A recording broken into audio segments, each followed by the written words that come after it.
right, man. I like what the Detroit Pistons did. I like what they did this offseason.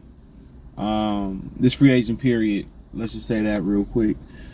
To talk about it, check out Detroit Pistons Talk playlist. Thumbs up the video, share the video, subscribe to the channel. Next subscribe button is the bell icon button. Hit all notifications. Christians, Christian chance get notifications. Go live or drop a video.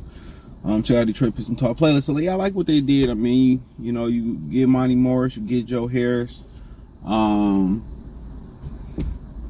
think those are the two main moves that they made. I think I'm forgetting anybody, but still moves to be made. We talked about possibly, you know, them honing in on Torrey Craig, which I would love it.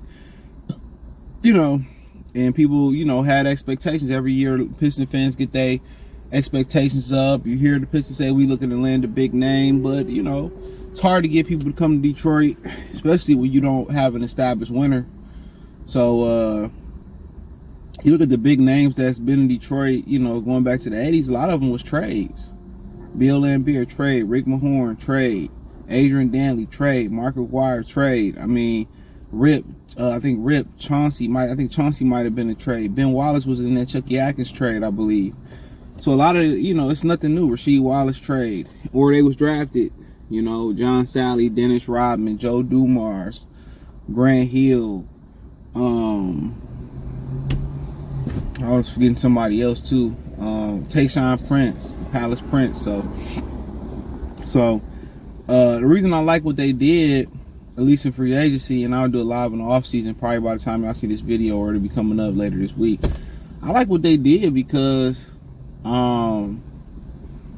it's exactly what they needed. They boosted up their shooting.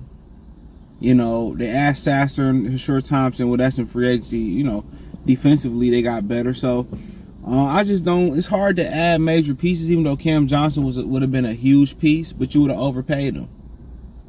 You would have overpaid for a role player. And then you got to think the new luxury tax rules, Cade Cunningham contract going to be up.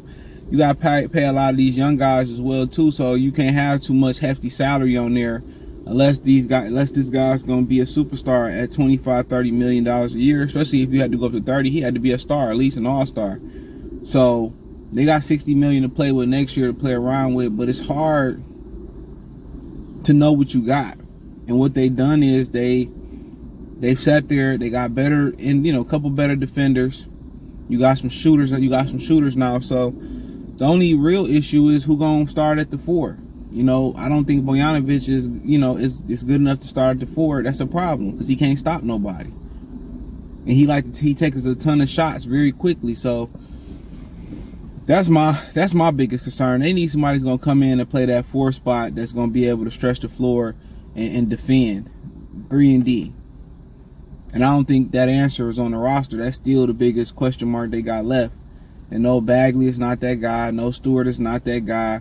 And I don't envision Durden and Wallace been pairing up down there either. And I feel like another trade got to be brewing for them to get some type of help. I love P.J. Washington, you know, at that position. You know, you athletic. I think he got great defensive ceiling if you get him to buy into it. So, well, what they done so far, they got better shooting. I love Monty Morris out of Flint.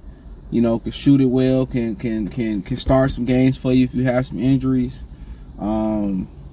Solid defender.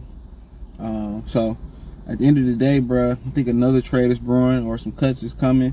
But, you know, they didn't do too much, but they didn't do too little. They still improved with spacing the floor, with, you know, a few defenders. I mean, you know, now you can play around with lineups. Your bench shooting is superb now. It went from being a weakness. Now you got Bojanovic, you got Burks as of right now.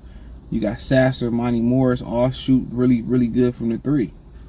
To bring back Livers when he's healthy, he shoot pretty decent from the 3. So they bench shooting is being kicked up 100,000%. And then you go out there and you look, you know, out there defensively. Short Thompson is a guy that they're gonna be asked to do a little bit of everything: defend, slash, eventually shoot, play make a little bit, rebound. He could do a lot of different things out there. But you know, the biggest win they can get going into the season is being healthy. Is being healthy and allowing Monty Morris to coach and really, you know, build a system around the talent that he got. So But it's hard to add, big money pieces or big names to a puzzle that you don't know what it's going to be. So them being healthy going into the next season and them getting to play with each other and hopefully them starting to mesh and start to elevate, then you can add those pieces. So they didn't put any roadblocks in their lineup.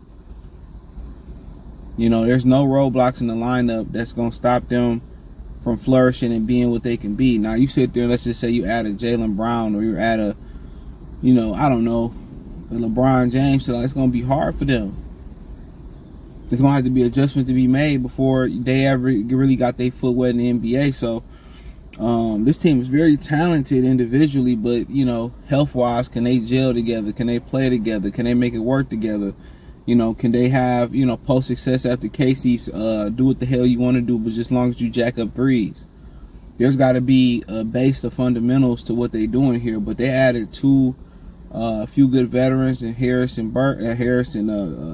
Monty Morris. They added some shooters, but they still should be attacking that rim and letting the shooter space the floor. That's the key thing. They should still be attacking. That's what they still should be doing. They should be getting downhill, attacking, getting to the free throw line.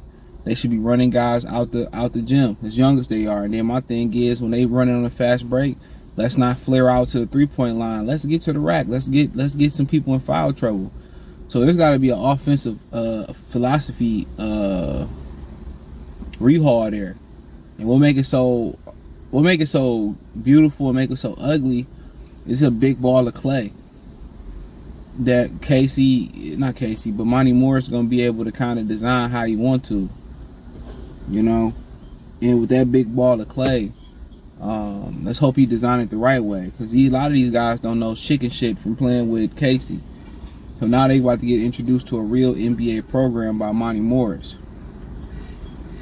And all that, we run into the 3-point line off off of rebounds and fast breaks opportunities. That shit got to stop. That shit got to stop. They too athletic to be selling for threes. They should be getting to the rack, getting guys in foul trouble. But I like what they did. It didn't seem like a lot to the naked eye, but they got a lot better shooting. They got a couple good individual defensive players. So we'll have to see if it work out. But I like what they did in free agency. Everybody look for the big names, but I think it's all about the right fit, and I think they got some guys that fit so far. So thumbs up the video, share the video, subscribe to the channel. Next subscribe button is the bell icon button. Check out Detroit Pistons Talk playlist, more videos like this. Hit the link tree. Find me on Twitter, Instagram, Spotify, Anchor, Cash App, Venmo, PayPal, Apple Podcasts, Google Podcasts, the whole 9.